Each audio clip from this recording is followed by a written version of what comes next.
अस्सलाम वालेकुम, my self Sikandar यत। और आज का हमारा जो टॉपिक है मोस्ट इम्पोर्टेंट टॉपिक है।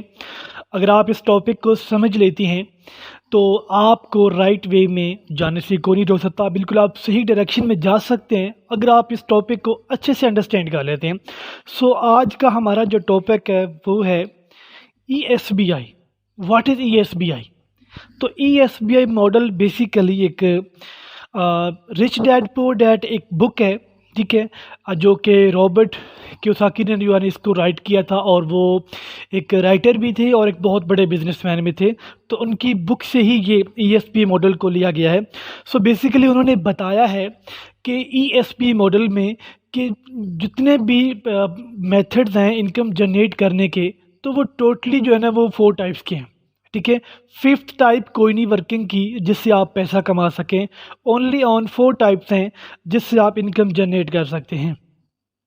तो उसी को हम आज डिटेल में डिस्कस करेंगे कि हम वो कौन से मेथड्स हैं और किस तरह वहाँ पे वर्क होता है और किस तरह हम पैसा जनरेट कर सकते हैं। तो सबसे पहले अगर बात करें, ई स्टैंड फॉर एम्प्लॉय। अब एम्प्लॉय कौन होते हैं? ठीक है, एम्प्लॉय बेसिकली वो जो कि जॉब कर होते हैं, किसी के अंडर में काम कर होते हैं, किसी के लिए काम कर होते हैं, एक लिमिटेड टाइम के लिए, एक लिमिटेड सैलरी के ऊपर जो है ना वो वर्किंग कर रहे होते हैं किसी के लिए। सो वो बेसिकली एम्प्लॉय होते हैं। जिसकी एग्जांपल यहाँ पे मैं कोट करूँगा कि जैसे एक स्कूल टीचर होता है, तो school teacher as a employ work कर रहा होता है। तो जो टीचर होता है वो जब तक स्कूल में जाता है, ठीक है, अपनी वर्किंग को, अपनी जॉब को कंटिन्यू रखता है, तो वो वहाँ पे इनकम जनरेट करता रहता है। और जैसे ही वो अपनी जॉब्स को लीव करता है तो ऐसे उसकी इनकम आना भी बंद हो जाती है। इसको आप कहते हैं एक्टिव इनकम। यहाँ पे थोड़ा सा आप समझ लें कि एक्टिव इनकम और पैसिव इनकम क्या होती है। तो मैं आपको बताता चलूँ कि टोटली जो इनकम होती है वो होती है 2 टाइप्स की, ठीक है। एक एक्टिव इनकम होती है, एक पैसिव इनकम होती है। एक्टिव इनकम बेसिकली वो होती है कि जो आपको नाम से भी पता चल रहा होगा कि जो हमें एक्टिवली वर्क करना पड़ता है, और एक्टिवली वर्क करते हुए हमें जो इनकम जनरेट करते हैं वो बेसिकली एक्टिव इनकम होती है। जैसे कि वो स्कूल का टीचर था, तो वो स्कूल का टीचर जब तक एक्टिवली स्कूल में जाएगा, अपनी जॉब को कंटिन्यू रखेगा, प्रॉपरली डेली बेसिस पे वो अपनी स्कूल के मतलब जॉब के लिए निकलेगा, घर से जॉब के लिए वो जाएगा, तो वो एक्टिव इनकम जनरेट करेगा। और जैसे ही वो स्कूल जाना बंद कर देगा, अपनी मतलब जॉब के ऊपर कंटिन्यू जॉब को रखना बंद कर देगा, तो वो उसकी इनकम भी बंद हो जाएगी, तो वो पैसा जनरेट नहीं कर पाएगा। और अगर बात करें पैसिव इनकम की, तो पैसिव इनकम वो होती है बेसिकली कि जो आप फिजिकली अगर काम नहीं भी कर रहे हैं खुद, तो भी इनकम आप जनरेट कर रहे हैं। फॉर एग्जांपल, आप उस स्कूल की मैं एग्जांपल यहाँ पे कोट करना चाहूँगा कि एक स्कूल का जो ऑनर होता है, जो एक स्कूल का प्रिंसिपल होता है, जब एक स्कूल का स्टार्टअप लेता है, ठीक है, तो पहले तो वो खुद, ठीक है, वो मतलब अपने स्कूल के जो उसके बच्चे आ रहे होते हैं, तो तादाद बिकॉज थोड़ी सी होती है, तो वो वहाँ से जो उनको खुद डील कर रहा होता है, खुद बच्चों को पढ़ा रहा होता है। लेकिन आहिस्ता आहिस्ता उनके बच्चों की स्कूल की जो तादाद है वो इंक्रीज़ होती जा रही है। तो तब क्या करता है कि वो कुछ टीम्स हायर करता है, वहाँ पे कुछ टीचर्स को हायर करता है, जो कि उसके स्कूल के मतलब स्टूडेंट्स को देख रहे हैं, उनको वो टीच करवा रहे होते हैं। तो अब वही प्रिंसिपल, वही स्कूल का ओनर, अब मुझे बताएं कि अगर वो 1 हफ्ता, 10 दिन, 15 दिन, इनफैक्ट 1 महीना भी अगर वो स्कूल नहीं जाता, तो क्या उसकी इनकम बंद हो जाएगी? डेफिनेटली नहीं होगी, बिकॉज उसकी टीम उसके लिए काम कर रही है, ठीक है।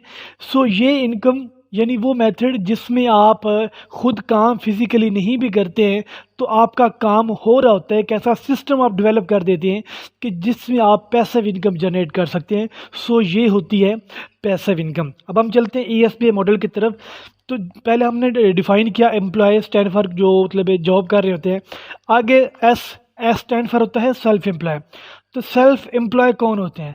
सेल्फ एम्प्लॉय बेसिकली वो होते हैं जो कि अपने काम को खुद ऑन कर रहे होते हैं, ठीक है, अपनी मतलब जॉब को, वर्किंग को खुद ऑन कर रहे होते हैं, तो वो बेसिकली सेल्फ एम्प्लॉय होते हैं। फॉर एग्जांपल, जो एक बंदे का स्टोर है, ठीक है, किसी ने अपना स्टोर ओपन किया हुआ है, तो वो स्टोर को रन कर रहा है, ठीक है, तो वो एज ए सेल्फ एम्प्लॉय वहाँ पे वर्क कर रहे हैं। कुछ लोगों का ये भी कहना होता है कि जो सेल्फ एम्प्लॉय जो होता है वो बेसिकली बिजनेस होता है। तो बिजनेस नहीं होता।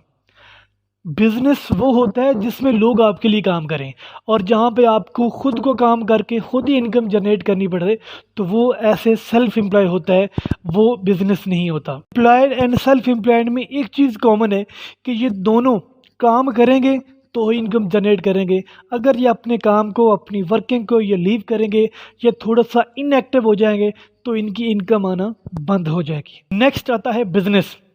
तो बिजनेस बेसिकली वो होता है जिसमें लोग आपके लिए काम करें, जिनके लिए लोग काम करते हैं बिजनेस ओनर के लिए, तो वो बेसिकली बिजनेस होता है।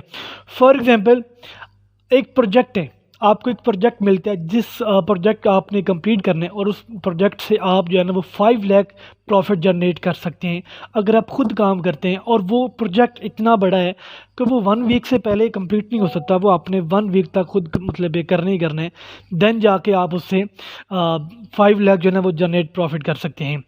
अगर आप बिजनेस माइंडेड हैं, आप स्मार्ट वर्किंग वाला माइंडसेट रखते हैं, तो आप क्या करेंगे कि आपने 4 पर्सन को वहाँ पे हायर कर लिया।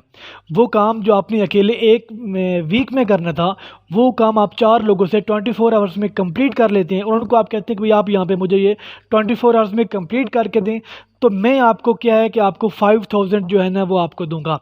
अब 4 लोगों को उन्होंने वहाँ पे हायर किया, तो वहाँ पे उनको 5000 एक पर्सन को दिया, तो उनका 20000 चला गया। अब उन्होंने जो बिज़नेस ओनर था, जो स्मार्ट वर्किंग वाला माइंडसेट रखता था, जो बिज़नेस माइंडेड था, उसने 4,80,000 जो है ना वो प्रॉफिट जनरेट कर लिया 24 आवर्स में, और किया कुछ भी नहीं, सिर्फ अपने माइंडसेट से काम लिया और अपने एक आइडिया था वो अदर पर्सन से शेयर किया और उनको भी इनकम जनरेट करने का मौका दिया और ख़ुद भी अच्छा खासा प्रॉफिट जनरेट किया। सो बेसिकली ये पावर है एक बिज़नेस की। अब यहाँ पे अगर आप थोड़ा सा अंदाज़ा लगाएं कि वो जो 5 लाख जो उन्हें जनरेट करके दिया था, क्या उस बिज़नेस ओनर ने खुद जनरेट किया था? बिल्कुल भी नहीं। वो 5 लाख वो जो एम्प्लॉयज़ थे उन्होंने उनको जनरेट करके दिया। सो इसी तरह होता है कि एम्प्लॉयज़ को जस्ट 100 में से 1% या 2% इनकम दी जाती है, बाकी जो सारा प्रॉफिट होता है वो बिज़नेस ओनर खुद रख लेता है। और वो बिज़नेस ओनर अगर खुद काम नहीं भी करता, जिसने प्रोजेक्ट आपको लेके दिया था, जिसने एम्प्लॉयज़ हायर किए थे, अब वो 1 वीक तक या 24 आवर्स में वो बिल्कुल फ्री ऑफ बैठा है, उसने कोई काम नहीं किया, लेकिन जो एम्प्लॉय थे उन्होंने उनको उतना प्रॉफिट जनरेट करके दिया। सो ये बेसिकली पावर है बिजनेस की। नेक्स्ट आता है इन्वेस्टर्स। इन्वेस्टर्स क्या होता है, इन्वेस्टर्स कौन होते हैं? इन्वेस्टर्स बेसिकली वो होते हैं जिनके लिए पैसा काम करे, ठीक है। अगर फॉर एग्जांपल आप मार्केट में आप कहीं भी पैसा इन्वेस्ट करते हैं, आप बहुत सारे मतलब मेथड्स होते हैं, बहुत सारे सोर्स होते हैं जहाँ पे आप पैसा इन्वेस्ट करके पैसा अर्न कर सकते हैं, ठीक है। पैसे से पैसा बना सकते हैं। फॉर एग्जांपल आप डॉलर को परचेज़ करके रख लेते हैं, जैसे डॉलर की प्राइस अप होती है, जैसी रेट अप होता है, आप क्या करते हैं कि वो डॉलर जो आपने लो प्राइस पे ख़रीदा हुआ था, वो डॉलर को आप हाई प्राइस पे सेल करके आप वहाँ से प्रॉफिट जनरेट कर सकते हैं। इसी तरह और भी बहुत सारी सैकड़ों एग्जांपल्स हैं। आप पेट्रोल को, ठीक है, आप लो प्राइस पे मतलब परचेज़ करके आप स्टॉक कर लेते हैं, फिर जैसी गवर्नमेंट का अनाउंसमेंट होती है कि जी जो पेट्रोल की प्राइस है वो अप हो चुकी है, सो वो लो प्राइस पे ख़रीदा हुआ पेट्रोल को मार्केट में लाके हाई प्राइस पे अगर वो सेल करते हैं, तो उससे क्या होता है कि वो अच्छा खासा प्रॉफिट जनरेट करते हैं।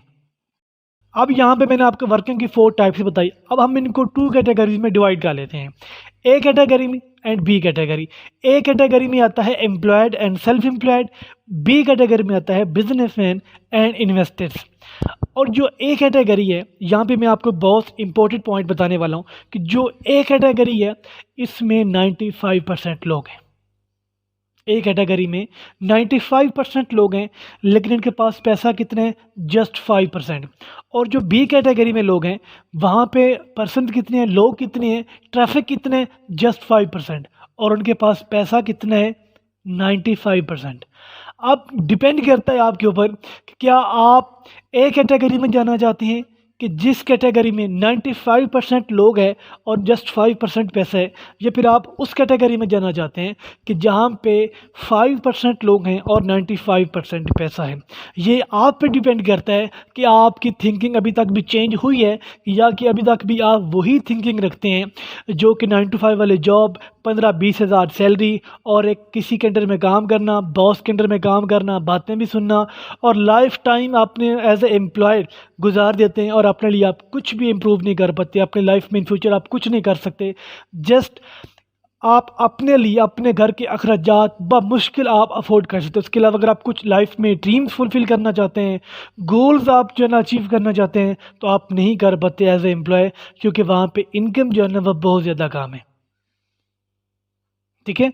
और सेकेंडली कि आपको एम्प्लॉय यानी ए कैटेगरी में आपके पास टाइम फ्रीडम नहीं होता। अगर आप अच्छा पैसा कमा भी लेते हैं तो आपके पास टाइम फ्रीडम नहीं, आप जो है ना वो 24 घंटे काम काम काम बस काम। लेकिन अगर बिजनेस की बात करें, बी कैटेगरी की बात करें, तो उसमें आपके पास टाइम भी होता है।